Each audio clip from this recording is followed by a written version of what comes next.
Good morning. Excellent. Good to see all of you today. So it's 9 o'clock and we are going to start our breakout session. Those of you who are here to get coffee and breakfast, that's in the back. If you're here for the international panel, can I ask you to move to the front of the room? We have a super high-tech international panel today, and 3 of our panelists are joining us via Zoom. So the technology is set up so that they can see you in the audience and see your smiling, happy faces, but only if you're in the front half of the room. So if you're past about the second table, can I get you to get up and bring your coffee and come sit up front?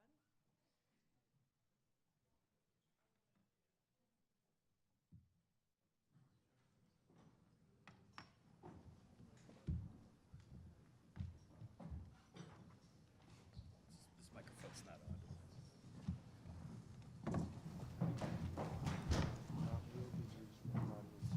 Okay, right now. Good to see you again.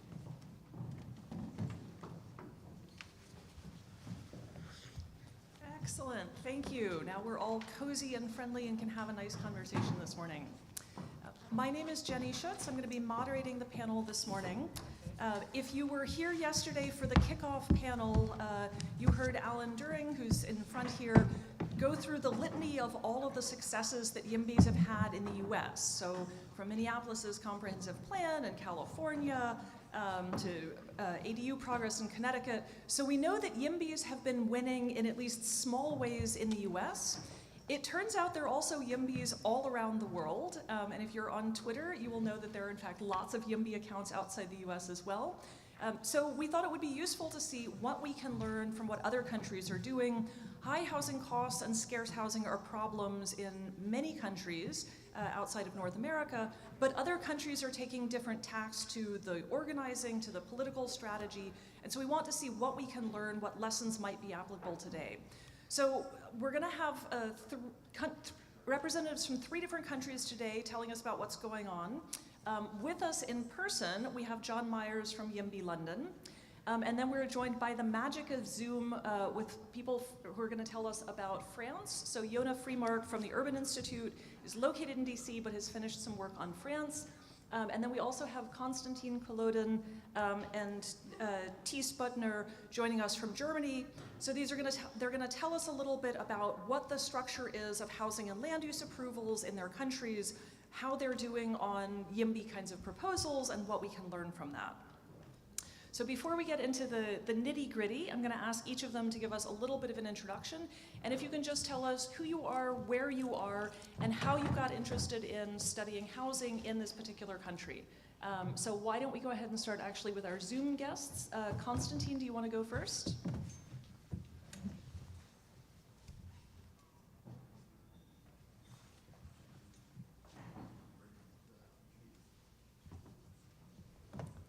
In St. Petersburg, and my interest in housing market is from 2010, because at that time I wrote a paper on speculative house price bubbles across the world, and since then I became more and more involved in this topic.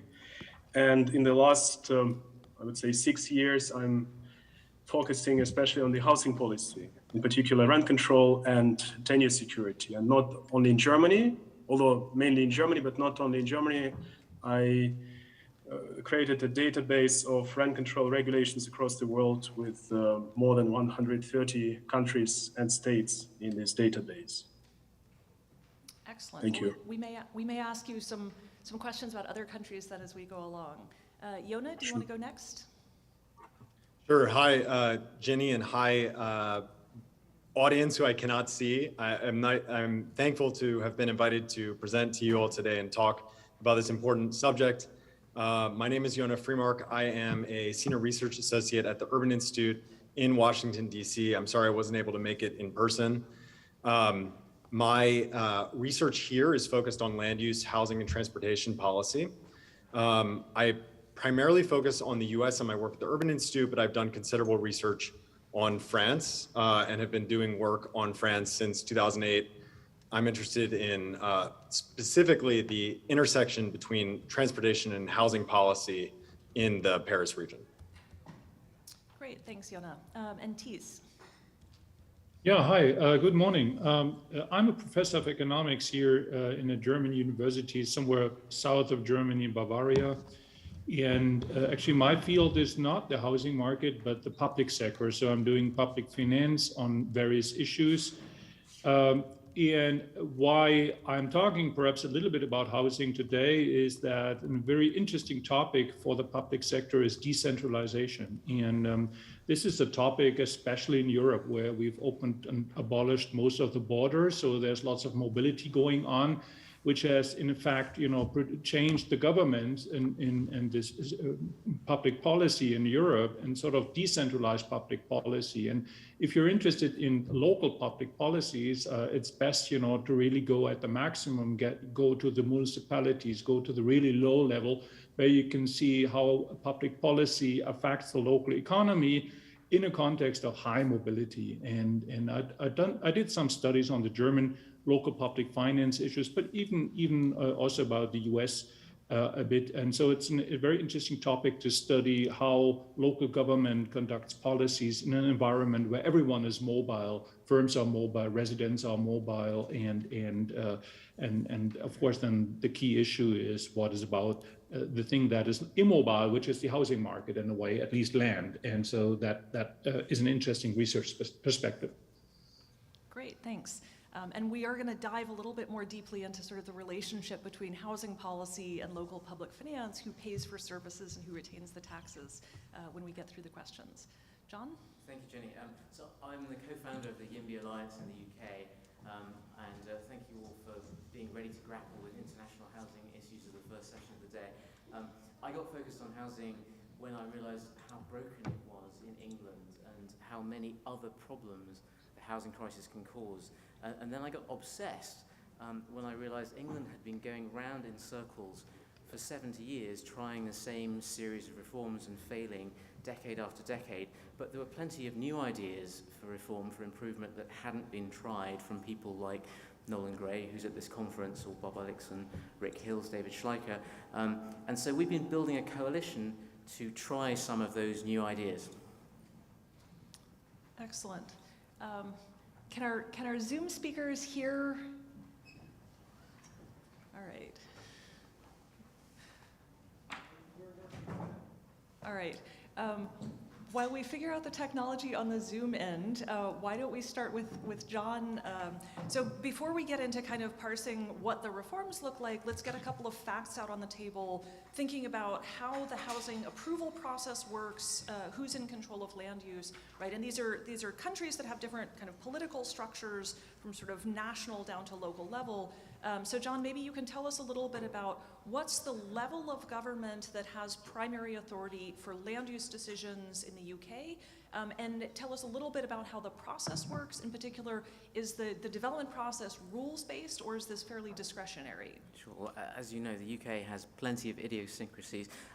Not least, we've got a colourful Prime Minister who's just about to be fined for an illegal birthday party and who declines to say how many children he has. But in housing, we may be even more unusual. So we have a highly discretionary system set by national government, and then local governments create local plans within those rules and make discretionary decisions.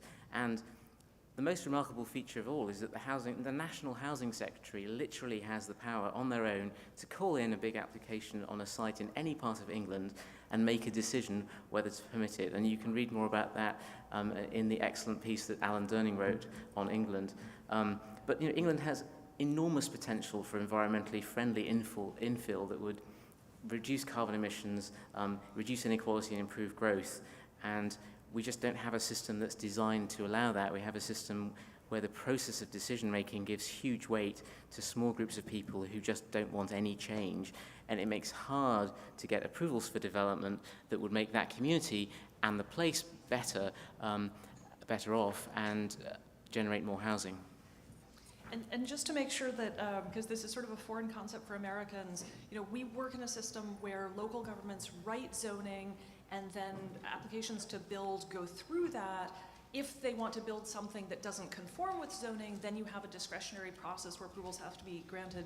Does the UK have baseline zoning that says what you're allowed to build by right and then you require a change? We do not have a by right system. There's a tiny overlay by right system for things like small extensions, but broadly speaking, we do not have a by right system for development.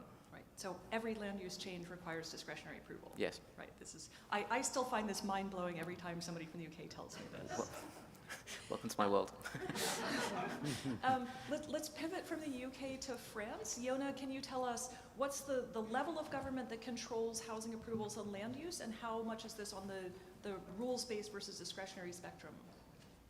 So I'll start out with the second question. You know, I think the easiest way to explain French zoning policy and housing production policy is that it is generally rules-based.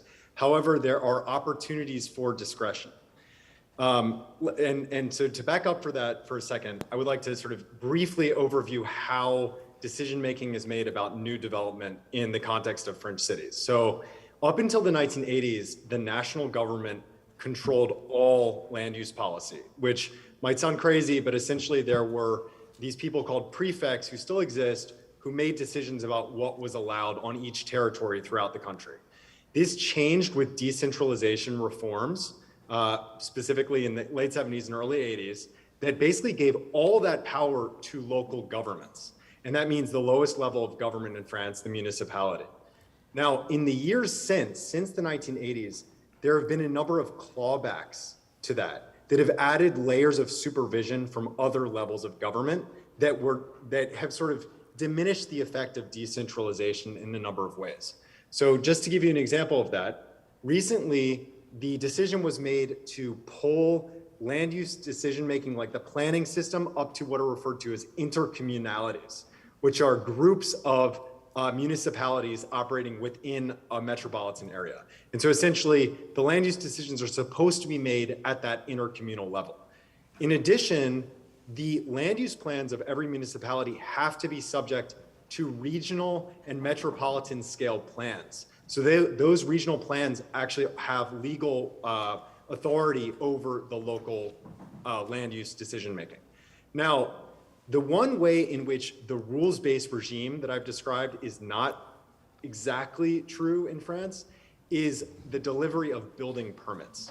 So in France, building permits remain under the discretion essentially of the mayor of the city where the person is asking for a building permit. And that's very important because it means that even if you have zoning permission, if the mayor has some reason to be very much against a project, they can impose a roadblock against what's going on. So I would say in France, it's mostly rules-based, but the distribution of control over decision-making at the land use level is split between municipalities, intercommunalities, and regional governments.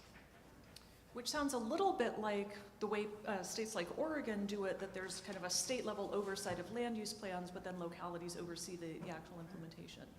Interesting. Yes, I would say that's true. I would say it's similar to the Oregon or California housing element approach in theory. I would say it's a bit stronger in terms of actually requiring outputs. Great. Konstantin, how does this work in Germany, which is also like the US as a federal system, right? Has a national government and state and local as well.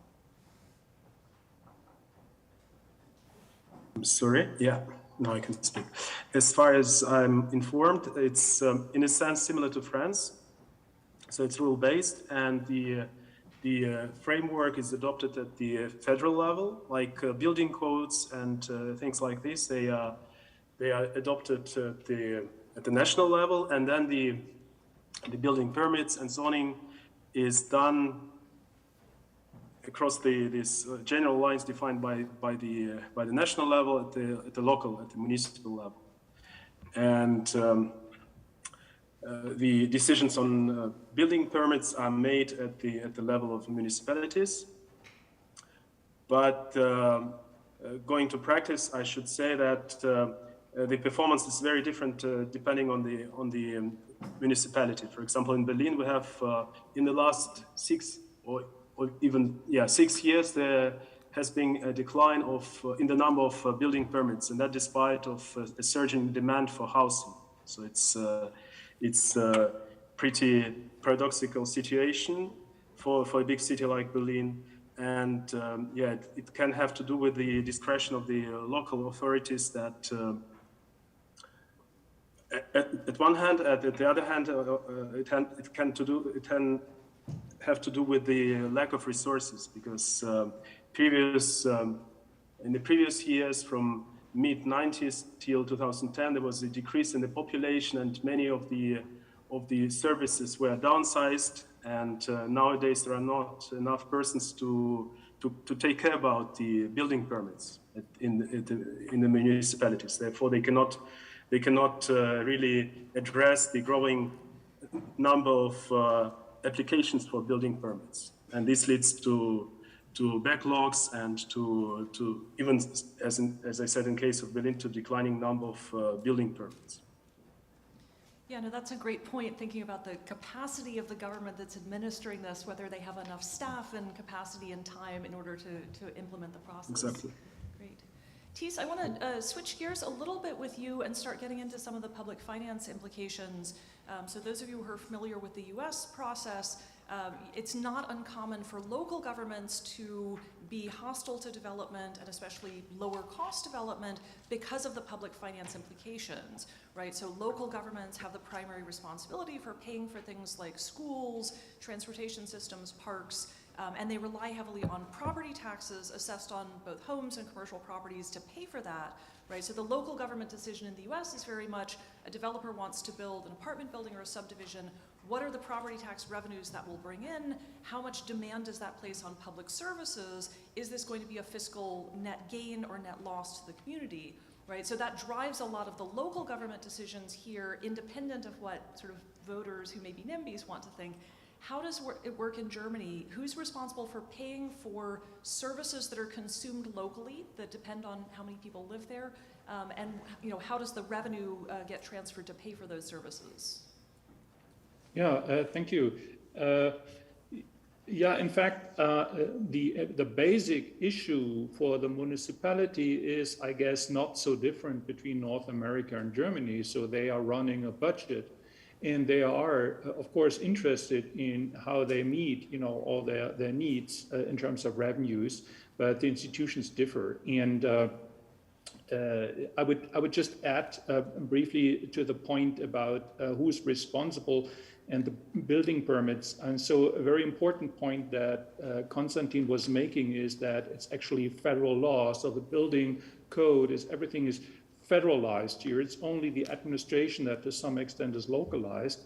And here the authority about planning is at the municipality. So the municipality would lay out a plan, what is allowed generally, and what are the rules generally. But the actually owner of a piece of property has a right for getting a building permit.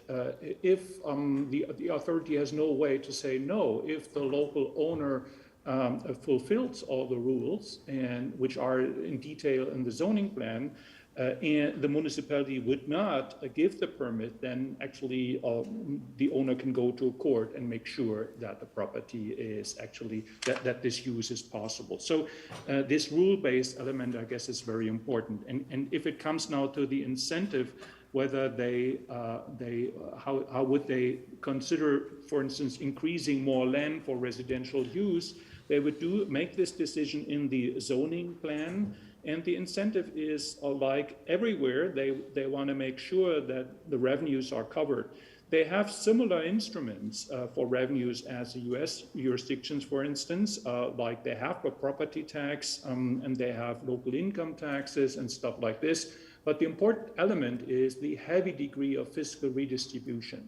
So a phenomenon that is discussed in California many years ago is this fiscalization. So I guess it was a scholar named Bussmer who pointed out that what you observe, whether there's a commercial district built or something, depends heavily on the revenue structure of municipalities. So if they rely on a certain revenue source, they would make sure that more land, is assigned to uses that would generate those revenues. The important thing in Germany is, although many of the things are very similar, is this fiscal redistribution. So due to the fiscal redistribution, a local jurisdiction receives revenues for every additional resident that's coming in. And so the system implemented at the local level is a little bit like the revenue system that Canada has. So for each municipality, there is a rule, what is the fiscal need and what is the fiscal capacity. And whenever the fiscal need is higher, they receive more of these equalization grants. And the numbers are quite striking. So about 70%, so let's say like this, take a municipality that has, per capita expenditures, let's say 2,500 euro. If it gets an additional resident to the municipality, on average, perhaps something like 2,000 euro come in through the revenue system. So in a way, this is a strong equalizer, which makes sure that they all have an incentive to actually get more residents. And they don't care so much whether it's rich residents or poor residents, and they don't care then specifically whether they go into additional commercial use or something like this. And this redistribution is done at the federal level or through state governments? It's through state government. So there is redistribution at the federal level, and that's often debated, but for the municipalities, it's really in all states. Berlin, mentioned before, is an exception, an important and interesting exception. We have about 10,000 of those municipalities, and we have few city-states, and that one of those is Berlin, where the state is equal to the county, is equal to the municipality, so everything is melted together. But basically here, like in Bavaria, you have this more differentiated system with municipalities, counties, and the state. Great. John, how does the public finance work in the UK? What does the federal government pay for versus local? Well, the UK situation on financing is even more difficult for housing than the US because the taxes that local government derive from new housing are tiny, so there's very little incentive to allow housing growth. So you can own a $50 million house in Mayfair in London and literally pay $2,000 a year in property tax on it. I know pretty strong arguments we should fix that. But another problem is, I think, is that much of the opposition is due to concerns about congestion and schools and other things. And I think we still have that opposition even if and when we fix it so that local government does get much more revenue from new development. So I think it's probably clear in England that the bigger problem is the system for approving development. And are things like schools paid for by federal funding, or are they paid for by locals? So it's a very complicated system. Ultimately, the funding is driven by central government, but there are different ways that it interacts. So there's absolutely no clear incentive to allow more housing, and a disincentive, in fact, in terms of school funding. Yona? Yeah, so I think this is a great issue to be discussing in the context of why and how housing influences local politics and outcomes. And this is an area where I think these countries have approached local financing in very different ways. So what's interesting about France is that, like in some other countries, like the UK, some services are nationalized and are funded by national sources. So in France, that includes most of the police services and almost all of the school finances, with the exception of essentially the construction of new schools. So that means that essentially if your area is growing in population, in theory, the national government is supposed to expand, for example, the number of teachers in your area. And actually, the national government does have bonuses for teachers who teach in high poverty areas. That has no consequence on the municipality's revenues. I would also say that local governments, because France is not a federalized system, it's a system of distributed governance between levels of government. And that means that local governments don't really have the same ability to pass laws in the way that American local governments do. And so they don't pass laws related, for example, to tax levels in the same way that US governments will. So they have less control over local tax revenues. And in fact, under the Macron regime for the last 5 years, there has been an effort to reduce reliance on housing taxes at the municipal level. Now, I'm interested to hear John's argument that in the UK that has caused problems in terms of housing production, not relying on local housing revenues. But in France, the argument is that from from an equity perspective, it's problematic to rely on locally generated revenues from housing because that would reward higher income communities. France also, like Germany, has a number of redistributive regimes. So one of those is that the national government conducts nationalized redistribution between municipalities. And the other is that metropolitan governments have special funds for redistribution to lower income communities. And those are generally population and economy based. So I would say that the situation in France is one in which there's actually very significant jurisdictional proliferation between individual municipalities like we see in the United States. But the difference is that municipalities have less ability to command that jurisdictional proliferation to do what we could call resource hoarding. So they're not able to use the fact that they're separated from their neighbors to nearly the degree that American communities are to essentially keep people out or to hoard their revenues related to public services. That said, of course, France does have inequality between communities, to some degree. And it's not the level of inequality that we see in the United States, but it does mean that some jurisdictions have fewer resources than others, and that continues to be a major concern for people on the left. That said, just to end my statement, I don't think that the levels of inequality in France are as extreme as they are in the US in terms of attracting new housing development. And this is one area where I think France is very, very, very different from the United States. We have huge sections of our metropolitan areas in the United States where we simply do not get real estate demand. We don't have developers coming in who want to invest in units. And the result is we have this very interesting and problematic uneven distribution of interest in real estate development. We have lots of interest in developing in some neighborhoods, in some high demand neighborhoods that have higher income people, generally whiter people. In France, the distribution of interest in real estate development is much broader. To give you an example, Seine-Saint-Denis, which is the a sort of county government just northeast of the city of Paris, is the poorest county in all of France, extremely high rates of immigration. In the US context, this would be an area where you would get extremely low levels of essentially developer interest in development. That is not the case at all in Seine-Saint-Denis. This county has seen thousands and thousands of units of new housing permitted every year. It has seen considerable growth in housing units, and I'm convinced that one of the reasons for that is this lack of ability of local governments to sort of command their resources to hoard out, from other areas. Yeah, that's a great question. I'd be curious to hear from our other speakers as well. Constantine Ortiz, is how evenly distributed is the demand for new housing and new housing growth across Germany? There are areas that are sort of high demand where lots of housing developers want to build lots of housing and we see more growth, and areas that are slow, or is it more even? Yeah, you certainly see big regional differences in terms of demand and prices. You have still have East-West divide, so the former German Democratic Republic and West Germany. You have some depressed areas in the former industrial zones, like across the Ruhr River. And you have, of course, these poles of growth, the biggest cities and the university cities where the demand and correspondingly the supply of housing is at the high level.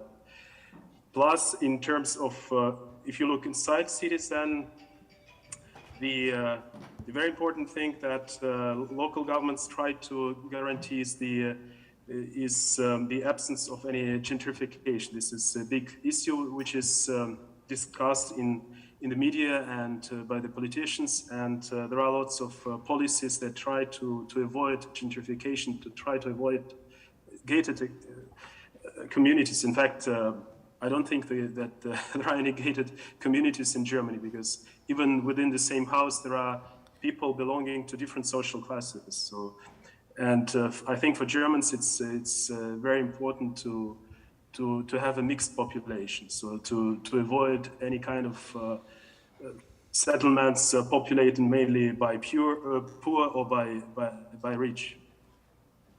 John, what about in the UK? What's the sort of geographic distribution of demand for housing? Well, the UK has always had much. So London has been dominant in the UK for probably 1,000 years, and we have a very kind of skewed system and huge agglomeration effects. I would be slightly cautious about this question of steering demand by pushing housing to lower demand areas and relieving wealthier areas of the pressure to build more homes. You know, I think it's a broader debate, but it seems pretty clear that in the UK, the reason we are in this mess is at least partially that we tried to push things around the country, and we did enormous damage to the city of Birmingham by doing that. We did enormous damage to other places, and so I think what we really need in the UK is a system which is much more responsive to where people want to live and which builds more housing where there is opportunity. And just to clarify, when you said did enormous damage to cities like Birmingham, what do you mean? So in the 1950s and 60s, there were various policies which expressly banned the construction of more office space, banned the construction of more housing in Birmingham in a misguided attempt to try to push that economic activity to other parts of the country. And what in fact happened was that, to the extent that that economic activity happened at all, it happened in another country, and so the growth of Birmingham was profoundly damaged. It used to be a huge industrial centre, and it economically became narrowed because of those policies. That's pretty heavy-handed. So I want to give all of you a chance to kind of tell us a little bit more about what's sort of the top housing issues are, and in particular how that relates to the YIMBY movement, since we're here at YIMBY Town. What are the top kinds of housing issues, the political priorities, the needs, and to what extent is there kind of local organizing, political organizing to push governments to get better policies? And why don't we start with Thies? Yeah, thanks. Yeah, there are two ways to answer this question. I mean, these are very stressful times where many things change. So let me first try to answer this more fundamentally, and then perhaps talking about what is currently so much a pressing issue. So generally, I think the German system worked well, as Alan also put out in his paper, in adjusting housing to the demands. And one key element of this, which I haven't mentioned before, is sort of, and the previous question went in this direction, how is the distribution of funds between cities and local areas, and so different areas in the country. And I think basically tying fiscal resources to the resident is important to deal with situations of migration. So Germany has underwent huge migration flows internally and now recently also for the whole country. And basically the system seems to be able to adapt, perhaps because of funding being tied to the number of residents. The distribution between cities and rural areas is done with a specific formula that we have inherited about 100 years ago from a famous German public finance scholar at that time. And that sort of foresees that the fiscal need in cities is generally higher than in rural areas. And so this shifts resources to the inner cities and to the metropolitan centers. And to some extent, that is important in an equalization system, but other countries might not have the problem. But if I look into North America, tying the fiscal resources to the property sort of causes specific problems associated with sprawl and sort of make it difficult for the cities to survive as thriving centers of the local economy. So I guess that is a fundamental element that worked quite well. And however, currently, so the current problems are partly associated with the difficulty of forecasting. So it seems that it's so easy to forecast population growth, but at the local level, it seems to be very challenging. And small changes in the population growth rate have drastic effects on real estate values. and sort of also on incentives to build and building the housing stock. And there, I think we failed totally. Like about 15 years ago, everyone was believing that the German population would shrink, and no one has anticipated the inflow of people from else of Europe, mostly from Europe actually, and that has really changed the situation. And so that is a vulnerable point of all this, that all the planning doesn't work without sound forecasting. But however, current problems are large, but they are not, I mean, they're coming from the macroeconomy. So we have issues with energy policy, obviously, and that has currently increased tremendously, and that will heavily affect the real estate market, the housing market. No one knows at the moment how this should do. The Russian gas is, of course, in center stage. And we are in, Germany is in a heavy dependence on Russian gas, and there is no solution to this at the moment. Monetary policy is a big issue, so we have seen housing prices increase, and some argue that is partly a consequence of aggressive quantitative easing by the European Central Bank. So there are huge European issues rebalancing between European economies that has sort of used the German housing market for investment, and that has also increased tensions. And then perhaps the rent control issues that perhaps Konstantin is talking about is related to this. And yeah, there are many more challenges ahead, but I think the fundamental, there's some fundamental wisdom in the system that has survived over a long period. Great, and Konstantin, if you can tell us a little bit about particularly the situation in Berlin, the referendum on large landlords, and sort of that seems to be a center of a lot of the political attention around housing in Germany. Yeah, sure. So I just wanted to add a few points to what Thies said. So indeed, not only the price of gas increased dramatically, and it's going to increase further. Lots of construction costs increase too. So this makes the provision of affordable housing very problematic in the years to come. If you add to this the inflow of refugees from Ukraine, which should increase, of course, the demand for housing, then taken together, it represents a very big problem for whole country, I would say. So talking about Berlin, Berlin is really a very specific place. In Berlin, well, in general, Germany is thought to be a country of tenants because the home ownership rate is very low, both in with respect to other European countries. There's only one country with the lowest home ownership rate, which is Switzerland, and Germany at the second place with less than 50%. So according to last estimates of 2018, I think there were the home ownership rate or the share of households living in their own houses was 48%. In Berlin, this share is even lower, so it's 17%. In Hamburg, another city-state, it's 24%. So it means that the vast majority of city population, of urban population, are renters. And of course, they are very, very dependent on the rental burden. So the changes in rent affect the majority of the population, and therefore and what we've seen in the last 10 years, 10, 12 years, was a huge increase both in purchasing prices and in rents. So the rents, they increased by 50% on average from 2010. And this caused, of course, demands. So in Germany, you have tenants associations, which are very strong. Plus, you have leftist parties such as Die Linke and Die Grüne, so so to speak, former communist party and Green party. They are very strong, and in terms of rent control policies, they are very keen about introducing such policies. For example, 2020.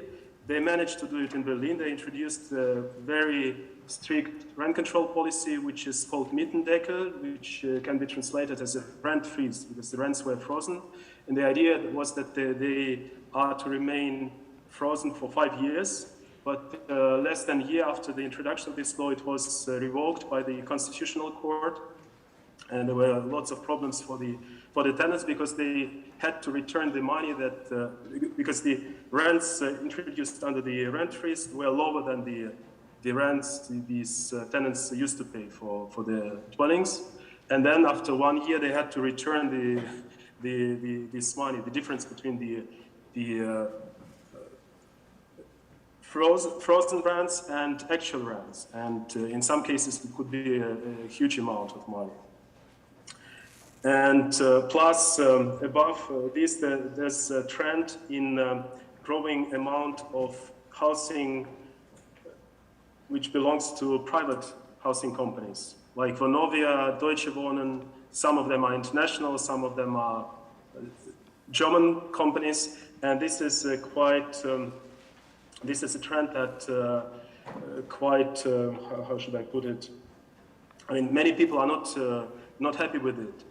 And last year, for example, there was a referendum held in Berlin, simultaneously with the elections, with the Bundestag elections, and the question was about expropriation of big private housing companies. So the initiators of this referendum, they wanted the city government to nationalize the housing stock of the big private companies. And in fact, they won, so the majority voted for the nationalization, and now that's a big issue how the city government is going to implement this policy moves. It's not clear yet what they are going to do, and it would be interesting to see what will finally come out of this initiative. And Yona, just one or two of the top policy priorities in France? Yeah, I mean, just for context, France is a country where homeownership rates, unlike in Germany, are quite high. And one thing that's been interesting is over the past few decades, there has been an increase in the homeownership rate and an increase in the share of people living in social housing, which is like government protected housing for a certain income group. But there's been a decline in the share of people living in private market rentals. And that's been an interesting trend to watch comparatively because, in the US, I believe it's actually gone up as a share of the overall market during that same period. But despite those I should say people living in social housing and people living in homes they own generally have low costs of housing in France compared to most other countries in the developed world. The people living in that private market rental space are the most vulnerable on the market and the people that are right now concerned about housing costs in France. So to be clear, housing costs in France have gone up quite significantly over the past few decades. They haven't had the giant jump we've seen over the past year or so in the US, but they have seen a large jump over the last few decades. And that's been particularly true in metropolitan areas where obviously there's major demand to live. And the result has been that there has been a lot of focus from political candidates to promote housing construction as a goal. So, the election for the presidency is currently underway. The candidates on the left all made housing construction a major priority. So, for example, Jean-Luc Mélenchon, who was third, got about 21% of the vote. Basically had a major campaign of investing in lots of social housing. And that was similar to what other candidates on the left proposed during this election season. Macron started back in 2017 saying that he cared about housing production as a major priority for his administration.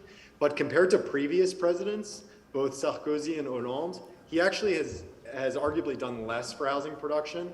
And that's been particularly true for the most marginalized people. So there's been a cut in support for social housing and a cut in support for housing allocations, which in the US are sort of like housing choice vouchers. So the result has been that there's been a rising concern among the public that the government is failing to address housing need. And despite the fact that there has been an increase in construction over the past few decades, especially in the Paris region, that increase in construction is not yet enough to really moderate costs. And that's particularly true, I'll just end with the sort of most in-demand central areas of French cities. Those are areas where there's been a rising concern about investment, about use of homes for like Airbnb purposes. And in fact, I think Paris is or was Airbnb's largest market, which is a concern because it's actually not that big of a city compared to its metropolitan area. And that means that a huge share of the rentals, especially in that private market rental space that I was describing, are being used for these short-term rentals and therefore like taken out of the housing market.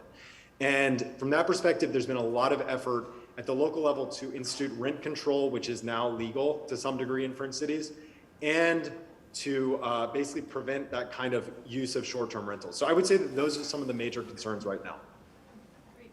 And I'm going to give John the last shot at this and then open up questions to the audience so you guys can be thinking about what questions you want to pose to the panelists. John, what is the YIMBY movement in the UK demanding? Actually, well, a whole range of things, but specifically, I'll mention one thing that for 4 years we've been pushing on an initiative we call Street Votes, which will let small community groups decide by a broad consensus to allow more housing on their street or their block and bypass the blocking players who try to block any more housing at all. And that could yield enormous benefits for the homeowners who vote for change, for the tenants who also have the right to vote and who are guaranteed protections, and for the local governments who will receive a large amount of impact fees funded by the enormous value created out of that upzoning. And the current Housing Secretary has said in Parliament that he loves the idea and he wants to steal it. And so we're hopeful there'll be at least an initial version in a bill that's going into Parliament next month. That's exciting news. We'll be watching. So I want to open it up to all of you. Think about what questions you ask. And I believe that we're going to have a microphone for people to ask. Yeah, there's a microphone up here on the front table.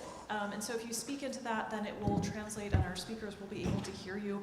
If you want to make eye contact with our speakers when you're talking, the camera that's just to the right of John over there, so you can look deeply into it and connect with our speakers.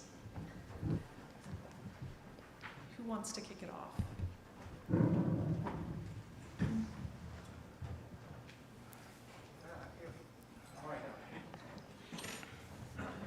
And if you can just say your name and where you're from, that would be great. Yes, so my name's Charlie Dorsanio. I'm from Austin, Texas. When I started studying econ years ago, devolution was a powerful word, and everybody thought devolution was the best thing since the sliced bread. But since I've learned about local control in American policy, I fear that trend. And I listened today, it sounded like a lot of the reason you have more success with housing construction is because there isn't as much local control. Is the devolution trend putting that at risk? Who wants to take that? John? I think it's a great question. And I would remind you, we have a totally national system and we have among the worst housing supply in the world. So, you can't necessarily assume that one or the other is going to be better. What I do think really matters is how you devolve and to whom and what their incentives are, what benefits they receive and what that decision process is. So if you devolve to a level of government that doesn't really need or want to build more housing, that has, for electoral reasons, has to defer to small groups who get more voice than perhaps they should, and to a government that has no interest or power to build ways to improve their place and help their community, then you will get far less housing. And you see that in England, you see that in other countries around the world. And so I think we need more of a focus on the actual ways that these decisions are made and the incentives that people are facing to make them. Yona, did you have your hand up? Were you pointing to me? Sorry, I can't see you, Jenny. It looked like you had your hand up. So. Oh yeah, I would love to. Yeah, I would love to follow up on that. I think John's exactly right. The form of devolution is really what's important here. It's not just that there are different levels of government, but rather the process by which those different levels of government can intervene to have influence on outcomes. And just to give you a sense of that, in France, until the 1980s, as I said, almost all land use policy was done at the national level, and the national government served as the primary developer of housing through a number of subsidiaries. France was extremely effective in building lots and lots and lots of housing during that post-war up to 1980s period, France probably produced more housing than any other country in Europe. What happened after the devolution period was that there was a significant decline in housing production. And that, I think, suggests a lot of the learnings a lot of the people in this conference probably are aware of, which is that when you devolve all of the authority over local building control, you're going to have a lot of less support for housing in many cases. What I think has been interesting over the past decade or so is that France has taken a number of steps to sort of modify that devolved authority so that the local government has a little less complete control over land use policy. And that can be done in a number of ways. One is, again, forcing the local governments to abide by the regional housing production plan. So they can't just have a plan and get away with it. Their plan has to be approved by the regional government, and it has to show how their zoning is going to encourage the new housing production that the region has in front of them. And the second, and I think really important policy that we haven't had a chance to talk about yet, is what's called the SRU policy, which is a law in France that is mandating that every city reach 25% social housing by 2025. Now, a lot of them are not going to reach this, but the cities that don't comply with this requirement face considerable fines from the national government on their local budgets. They can have their building permit powers taken away from them. So remember that local power, they can have that removed from them. The national government can use eminent domain on their territory to site new housing. And so the SRU, I found, has actually been pretty effective in spreading the social housing distribution across French metropolitan areas. And that's aided the sort of goal of ensuring there's housing access for more people throughout our communities. Yeah, and great point that it's not just the rules on the books, it's the enforcement. If you have a rule requiring regional distribution that the government doesn't enforce, like California, it doesn't do you any good. Thies, you wanted to jump in? Yeah, I think the question for what are or the cost and benefit of devolution is a very good one, as the other speakers. I think per se, there is much in favor of devolution because ultimately the use of land is a highly local issue, and it's local people that live there, and they fear the economic consequences, and they also fear the environmental consequences of any land use. So in a way, it's idle. It's the best way for the locals to make decisions. However, these local decisions always cause problems in public finance perspective if you have externalities.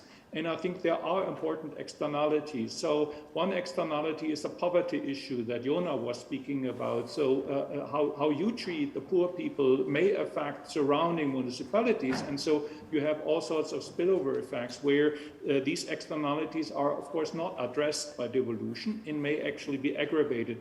And the type of revenue stuff that we talked before, so what are the revenue instruments, also creates externalities. So I built a shopping mall to get more funds, and then perhaps you as a neighboring municipality do the same, and so we end up in a crazy competition. And another type of environmental concern now is currently showing up with these energy transitions. So in Germany, there's a challenge now to build new power lines, which is a federal issue. So we need to sort of the electricity from the windmills in the sea, needs to be directed to the southern part of the country. So you need to build big power lines, and these power lines cross through all these municipalities, and it's a heavily difficult task to coordinate this given devolution. So I think devolution has advantages, but of course we have to make sure that these externalities are not overwhelming. And with poverty, there are instruments available, and with revenue systems, there are also instruments available. And so the power grid sort of indicates that you also have to have some planning instruments to make sure that certain national tasks are sort of taken care of. Yeah, and I think we've got a couple of audience members lined up with questions, so I may do sort of a quick round if I can ask the speakers to keep your answers relatively short so we get more audience questions on the table. Go ahead. Thank you. My name is Tim. I'm from here in Portland, and I'm a retired carpenter, and I saw 20 years ago that there was the pool of carpenters coming into the labor force was non-existent, and there was no strategy to get that pipeline going. And I think that's one of the bottlenecks to abundant housing that is not really getting the attention it deserves. Is there something happening in your country that is more effective at getting people into the trades, both women and men? And is that something that we could replicate here in the United States? Yeah, great question. We haven't gotten into the mechanics of building housing. Anybody want to jump in on that? Are other countries seeing shortage of construction workers or have different systems for getting people into construction trades?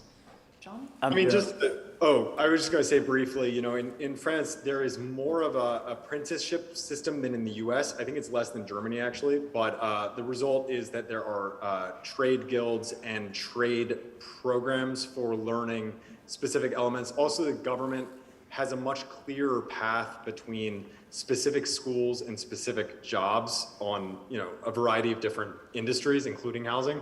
So I think that that's something we could potentially learn. Just briefly, it's a great question, thank you. So I think the problem in the UK differs around the country. We do not have a great system of apprenticeships or training, but looking at London and the South East, there is still enormous economic value created by building more housing, so we could afford to pay more to tradespeople to attract them into the profession as well, and I think we should be bearing that in mind. Great. Yes. Hi there. Jess Martinez, born and raised in Los Angeles. I'm a developer in Massachusetts. We are facing some upzoning policies in our state that are, it sounds like a lot like in France, that we're requiring municipalities to increase their public housing. A lot of the market dynamics do not play the same between our rural and suburban rings. So I was curious what strategies are in play in your respective countries with public financing and incentives that are going towards not even suburban rings, but more rural rings to incentivize development in those spaces. Great question. Who's got sort of big rural issues? Yona. Yeah, you know, France has incredibly significant rural issues. France has had declining populations in its rural communities for decades now, and those communities are often some of the poorest parts of the country. They suffer from disinvestment in public services. They lack access to things that are considered basic in France, like bakeries. And that is a major concern in France that I think a lot of, for example, the voters who supported Marine Le Pen on Sunday are upset about. These are largely white, non-immigrant people who live in rural areas and have extreme resentment about the country's growth trajectory and its metropolitanization is the way French people talk about it. And the current policies, I would argue, are not effective at all in addressing rural needs. So unfortunately, I don't think there are great lessons to learn from France on that. All right, Joe. Hi, Joe Courtwright with City Observatory, and I had two sets of questions, and one builds on just the last question there. In each of the cities, or in each of the countries you're talking about, there's clearly a primacy or a primal world city there. You have London, Paris, and Berlin. There's, you know, in my view, there's a huge increase in demand for urban living, particularly among young adults throughout the world. To what extent, as my first question is, to what extent is this, you know, primarily a problem of that demand for urban space bumping up against the difficulty of building new housing in these great urban locations? And then my second question has to do with fiscalization, and I think you all touched on this. And just as a quick anecdote, where we are in Portland, Oregon, there is no retail sales tax. Local governments don't get any revenue as a result, so there's no incentive to zone for stores and malls and auto dealerships. It's the converse, essentially, of California, where there's a strong incentive to zone for retail and a very strong disincentive to zone for housing, particularly affordable housing, because it very much works to the fiscal disadvantage. I just say, and Portland has about half as much retail space per capita as the typical large metropolitan area in the U.S. So there's a sprawl component there. And I'm just thinking, to what extent are the fiscal incentives sort of baked into the cake, and to what extent have there been conscious policy efforts to change the fiscal incentives to align them with housing objectives? So on the first question, sort of the demand for global cities, John, do you want to take perhaps first? Thanks. Yeah, great questions as ever. Thank you, Joe. So look, the UK, as you probably know, was about the first country to industrialize and the first country to urbanize at the sort of scale that's happened. And so we've faced this problem of demand for hundreds of years, and it is difficult to build more homes in London. But the reason why it's difficult fundamentally is the political struggle to find places where people will let you build more housing. And actually the economics of adding that housing in a high quality way that will improve the place are not hard at all. So all of our efforts have been directed in that. And the vacancy rates in London are at pretty much historic lows. So it's not the situation that people have been buying across London and leaving it vacant. So I think our problem is more a political one of solving where are we going to build the housing that young people need and that every other people need. And it's not so much one as the practical difficulty of building that housing.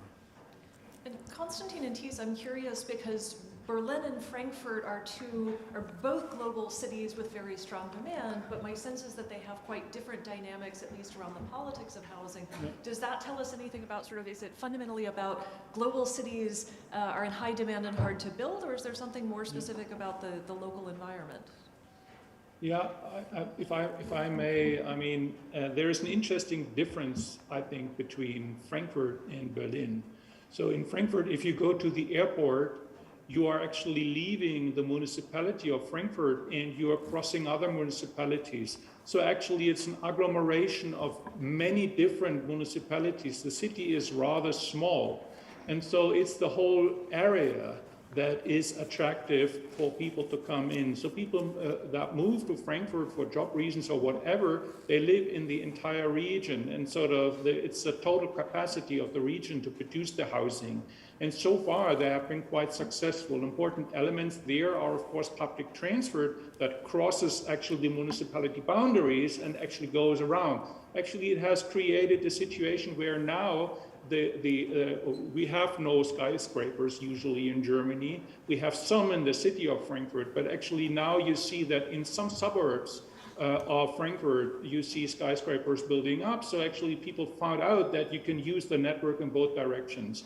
And I think Berlin is very different because it's much bigger in terms of space. And so far, it is mainly one municipality that is dealing with this. And in Frankfurt, it's a multiplicity of many municipalities. So perhaps they can adjust differently. But Hamburg, I think, as an example, shows that even German cities that are a bit larger meet the challenge of rising demand for housing. But of course, this is all not at the scale of like Paris or London. I mean, these are much smaller units. On the fiscalization, yeah, I see the point. I mean, basically the point is the different revenue system that you have in Oregon compared to California leads to a different use of space. And I think that's alarming from a public finance perspective, because actually the number of shops that you have and the shop density and all these should be driven by the demand of the people and not by fiscal concerns. And in a way, I think this indicates that the high decentralization of revenue collection, together with specific tax instruments that have grown out of the past, perhaps don't offer good solutions to this. And so some coordination is required. Otherwise, you could go to an equalization system like the Germans have, but this has downsides as well. So, yeah, and it's certainly one of the features of U.S. Tax policy that the tools assigned to local governments vary by states, right? So the three pillars, you've got property taxes, sales taxes, and income taxes, but states allow local governments the chance to use that. So there are states that don't have, for instance, income taxes. Some states put caps on the ability to raise property taxes or on the ability to raise sales taxes. And so you've got a lot of state by state and then local variation in what the tools are that are available, which translates directly to the fiscal incentives. Great. Did we have, there was somebody else lined up with a question? Yeah.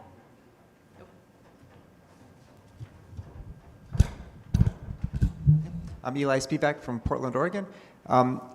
two quick questions. One is from France. Your system seems very much like Oregon's plus Massachusetts for housing. The 25% requirement for the Massachusetts version, where you have to meet that threshold for social housing, can that be achieved with federal resources, or does the municipality also have to tax themselves to meet that goal? And then the other question is from Germany, with the immigration, massive quantities. I'm wondering if you've gotten to the point where you just have to kind of throw away the rules. And Oregon did this in the 1940s when we had the biggest population boom from shipbuilding for World War II, and Portland just did 7 pages and threw away the zoning code, basically. I'm wondering whether that's dramatic enough that some communities might be faced with those kind of decisions. Just to answer the comparison between France and Massachusetts, I do want to be clear that one thing that's different about the way affordable housing requirements are enforced in France versus the US is that in France, the requirement is placed on the municipality to achieve the outcome, with the fine or negative outcome for the municipality happening to the municipality. The municipality is the entity that gets punished. In states like Massachusetts, you are allowed as a developer to sue if you are trying to develop housing that includes affordable housing in a community with a low share of affordable housing. But the punishment goes sort of to the municipality, but it's more about giving the developer the right to do something. It's not about a direct sort of punishment to the municipality. So there's a fundamental difference in what your goal is as an approach. So then you ask the question of how you actually pay for this increase in affordable housing. And this is one way in which the US is fundamentally different from France. So in France, there is a guaranteed housing allocation based on income. So it's like a housing choice voucher, except for it's based on your income, and everyone gets it who qualifies for it. That is not true in the United States at all. So in the United States, I believe it's, Jenny probably knows, it's like 20% of people who qualify for housing choice vouchers actually get housing choice vouchers. So the reason why this is really important is that if you're developing a project that's going to have social housing, so subsidized, permanently affordable housing, you as the developer are allowed to take in those housing allocations as part of your revenue stream. And that makes it much more affordable to build project-based affordable housing in France, because you have more of a revenue stream coming even from poor people. Poor people who are not able to pay out of their pockets can take government-provided allocations and pay the developer of social housing to cover part of the costs. The other thing that social housing is able to do in France that is less common in the United States is cover a broader range of the income spectrum. And that allows for developers to even out their costs. And then the other point that I think is worth noting here is that the use of public land in France is incredibly widespread to a degree that is not common in the US. So essentially you have local governments and regional governments targeting extremely large sections of their municipalities for redevelopment, and they use these to do most of their development. So most of the development in France is not really occurring on like lot by lot situations. It's occurring in large development sites, usually coordinated by the local governments. And what's the sort of the politics of more demand for housing in Germany based on international migration? And it'd be great to hear your thoughts, particularly on if that's likely to change with the Ukraine crisis. Yeah, well, first, I'd like also to say a few words about social housing in Germany, but let's start with this question of satisfying the increased demand. So there was already 7 years ago, 2015, there was one refugee crisis in Europe in general and in Germany. There were about 1 million persons who came to Germany from Middle East and from Afghanistan at that year, so 2015, 2016, and it was a big issue at that time. So there were suggestions to simplify the building standards for the housing for these kind of people, so in order to make it more affordable, cheaper, and easier to construct. And there were lots of modular refugee homes built since then. So I think the new inflow of refugees has good chances of being lodged in the already existing premises. Talking about social housing in Germany, it's built a bit differently than in other European and non-European countries.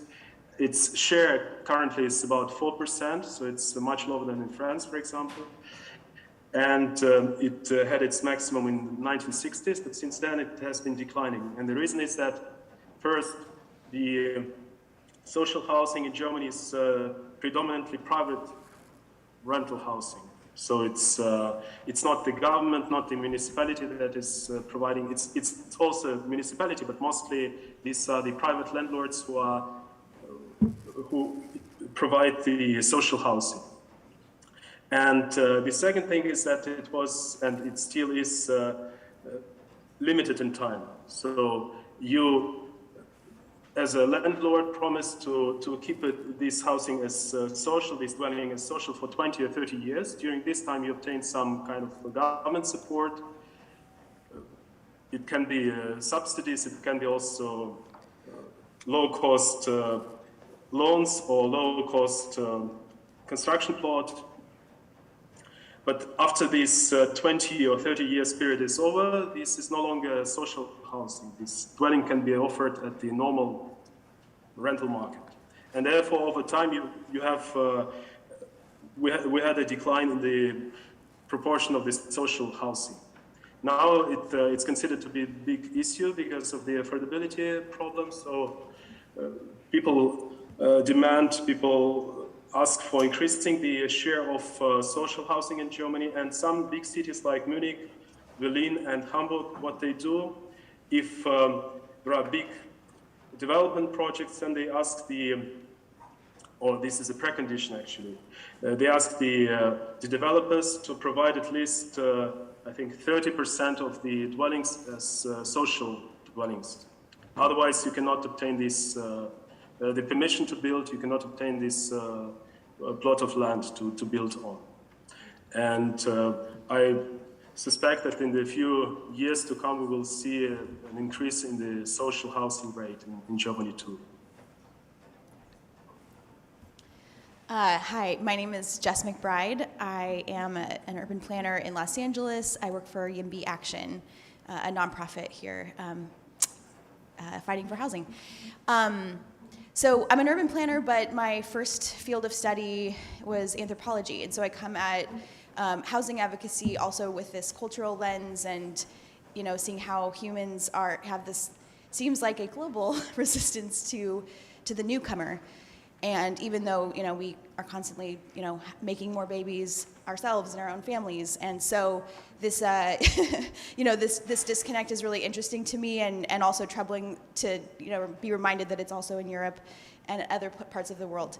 So I'm curious on your end, have you experienced any interesting or compelling or successful messaging campaigns, either from the state, from nonprofits, that help to shift the narrative from housing is scary and not great to, like YIMBY, right? YIMBY is a message. Yes, in my backyard. We want housing and we want to say yes, and it needs to be in our communities.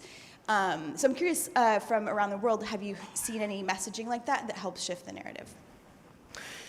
Thank you, Jess. That's a great question. Yeah, we absolutely have. And, our experience has not been that everyone is stuck as a NIMBY. So we've built the biggest coalition for reform in England in planning that's ever been seen.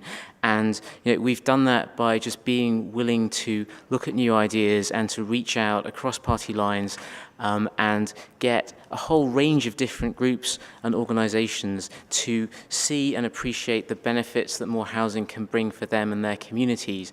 And so I think the coalition building and the openness to new ideas is super important.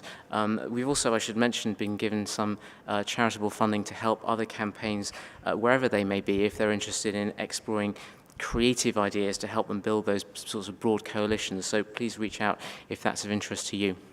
And I just wanted to mention, so I talked recently to the Fabian Society, which is, sort of has a committee on housing issues, They're affiliated with the Labour Party, but as you pointed out, this is not identified solely with one party. Absolutely. So both the Conservatives and the Labour Party have expressed interest, and that's something that you are leaning into. Hugely. Yeah. Yeah. Thies?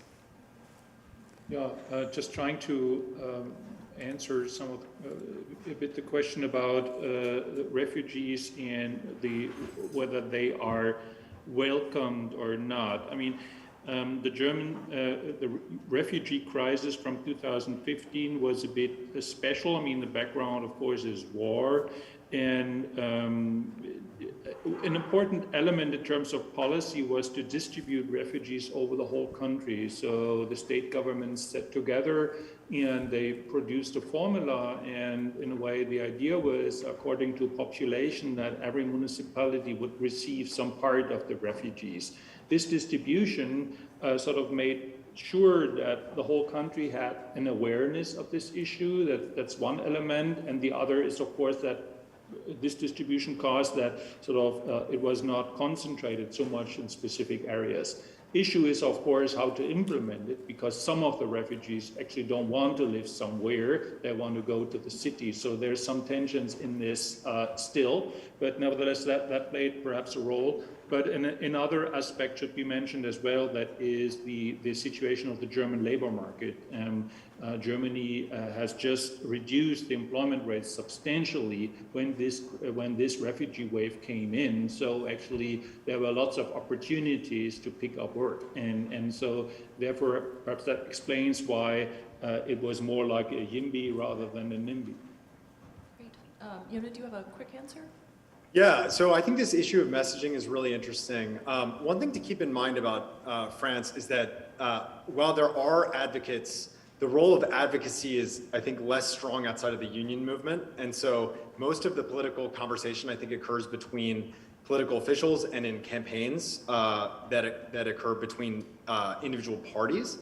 And one thing that is particularly interesting about France is that there is interest in building from the majority of both left and right candidates and officials at the local level. There's a term in France called maire bâtisseur, which means like the mayor builder. And this is a broadly sort of accepted and appreciated notion in France that has something to do with, I think, the fact that local governments they deliver the building permits. They often have control over local housing authorities. As I said, they have a lot of publicly owned land they can use.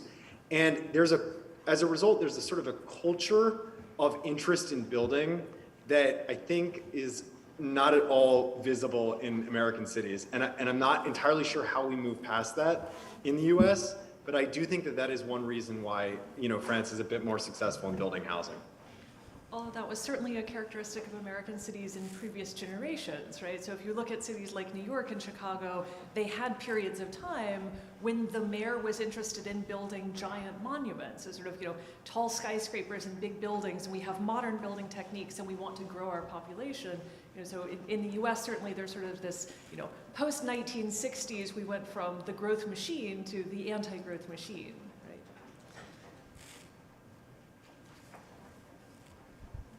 So I read in a book once about the concept of a Baugemeinschaft oder Baugruppen in Germany, which is when a group of people collectively finance and build a multifamily dwelling, I believe usually for a condominium. I was curious if this is a common arrangement in Germany, and if it is, does it create efficiencies that allow people to deliver more affordable housing? Thies or Constantine, do you want to take that?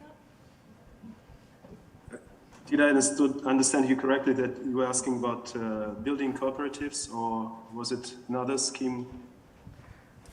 Yeah, the Yes, Baugruppen. I'm sorry, what was the question again? You mean self-construction, or? Yeah, I think like in German it refers to a group of people coming together to build a multifamily dwelling. So it's like either Baugemeinschaft or Baugruppen. Yeah, okay, I see what you mean. So it's either a group that comes together to do self-construction, but I don't think it's a widespread phenomenon. But another thing is the housing cooperative movement, which is much more important, especially in big cities. And there you are a kind of mixture of owner, homeowner, and tenant. And this form of home ownership, let's say, or tenure is quite widespread in Germany. And I think it's a very successful model because in this case, you don't have the incentive to maximize your profits. You don't have actually profits. All profits are reinvested in the housing, in the repairment, in the maintenance and construction of new dwellings. And yeah, you have similar rights to those of homeowner. So you are a tenant, but at the same time you are secure about your future. You have a lifetime tenure in this house, and if you want to move, you can always sell your share in this cooperative and buy a house somewhere else or rent it somewhere else, which is, I think, a very, very convenient form of tenure. We've got at least 2 more people who want to ask questions, so I'm actually going to go ahead and take their questions, and then we'll let you guys answer collectively. Thank you. Hello, I'm Mark Wooters. I'm an urban planner in New York City. And my question is about affordable home ownership programs and how they're working. I know Spain does, in some parts, does a lot of their affordable housing through affordable home ownership. New York City used to have a great program in the 90s, and they ended most of it in the early 2000s for affordable home ownership. And from what I've heard, a lot of those people do well. Do we focus more on rental because there's more profit for the developers? Anybody want to take on affordable home ownership, so low-income home ownership or subsidized home ownership? Yeah, I can talk about that a little. In France, this has been a priority of the government to encourage, well, more like moderate income home ownership than low income home ownership, I would say. They have a number of subsidies for people to buy their first home that are nationalized and that are quite a discount in terms of the costs on home purchasing. So that makes it more feasible if you are the purchaser.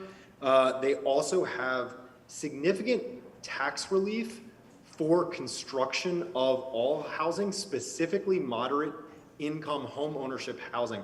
And this is typically enforced at the municipal scale. They have the right to sort of get rid of certain types of taxes related to moderate income home ownership units.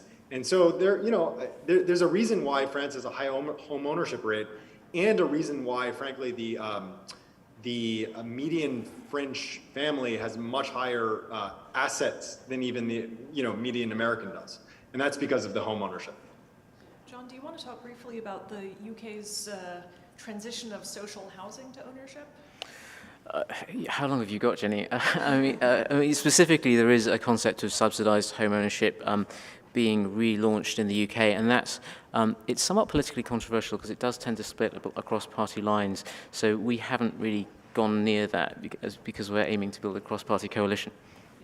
And some of the background for that, so under Margaret Thatcher, some of the social housing that was rental housing was sold to people who lived in it, and that has been not uncontroversial in part because it took out a bunch of the low-cost rental market. Mm.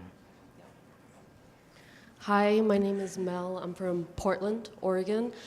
Konstantin, you brought up a point about gentrification and policies in place. I know you gave the example of discouraging gated communities. I was wondering if you and Thies could expand on what other policies in place, and then Yona and John, if there's any policies in France and the UK that also discourage it, because that's definitely a huge talking point in Portland and the US.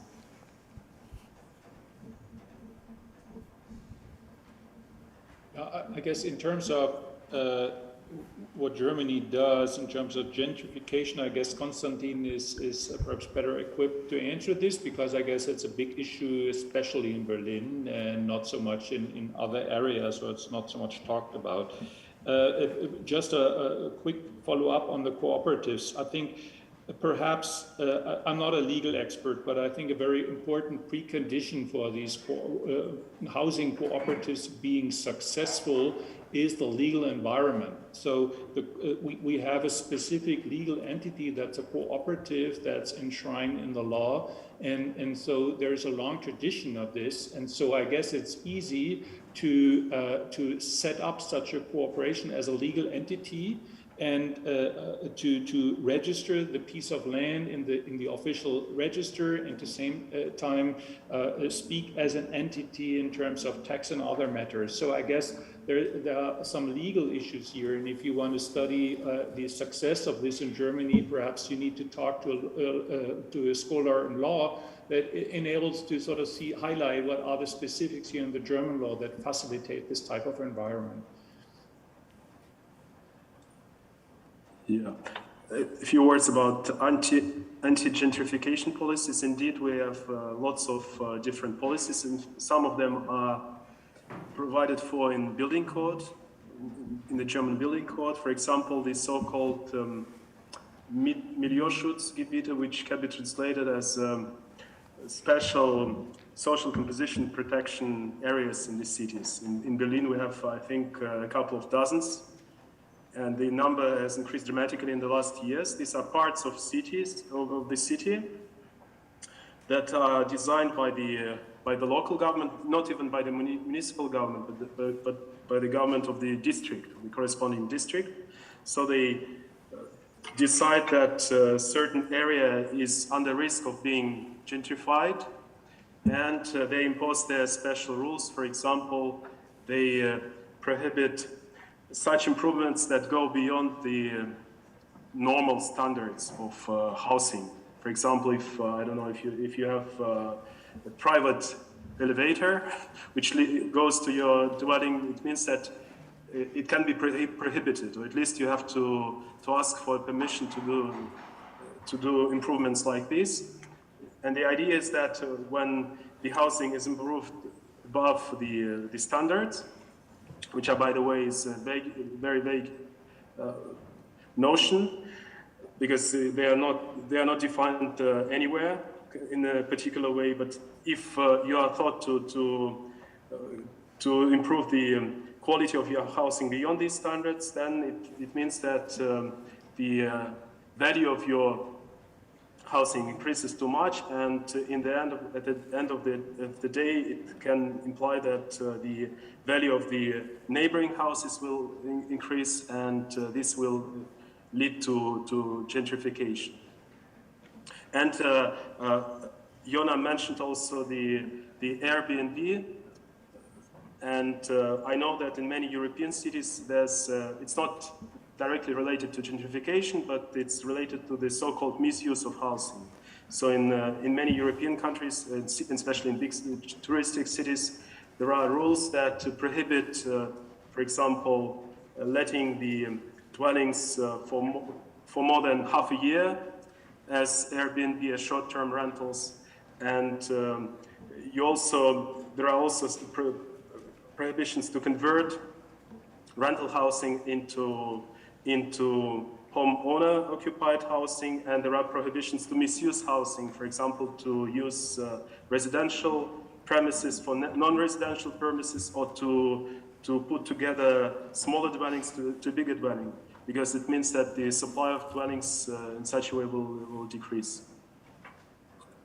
And as far as I know, in France, you also have this vacancy tax. So in case the dwelling is staying empty for a long period, then the owner has to pay tax. It's not a fact in Germany yet, but who knows? There are other countries like Austria that are discussing the introduction of such taxes. Great. So we are pretty much out of time for this. I wanted to give everybody sort of one very brief shot. It's always hard with international comparisons because there's so many different institutional elements, legal and political elements that are different. So to sort of take away, if there's one thing from your country that you think could apply to the US context, either sort of there's a particular kind of policy that would really make a difference or a kind of organizing or political activity. So each of you gets 30 seconds. What is your one recommendation that you would give to North American YIMBY groups? And Yona, I'll start with you. Okay, so I think we've talked a lot about different levels of government and their potential role in encouraging municipalities to make changes or forcing municipalities to make changes. But actually, the one place where I think we can learn most from France and from countries like Italy actually are local governments taking a big role in major housing developments on publicly owned land. I mentioned that briefly. I'm going to cut you off on your time, Yeah, go ahead. But local governments taking control of their land. Constantine, your 30-second answer on this one. So what I think is important to as an experience of Germany, as positive experience of Germany, is this flexible social housing form. So that social housing is not forever. It can become normal housing when the bad times are over, and that it's not necessarily the task of the government. It can be done by private landlords too, and very effectively. Great. Flexible social housing. Thies? Yeah, I think competition between governments is very useful in the interest of residents and citizens, but it has some problems. And in terms of solving these problems, it might be useful to consider instruments like revenue distribution and fiscal equalization. Excellent. John?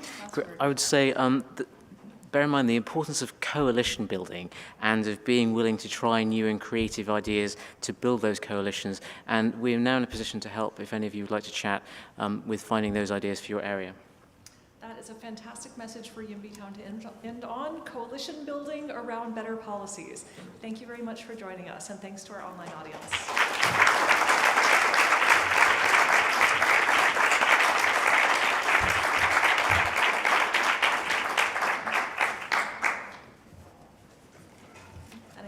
A 15-minute break until the next breakout session.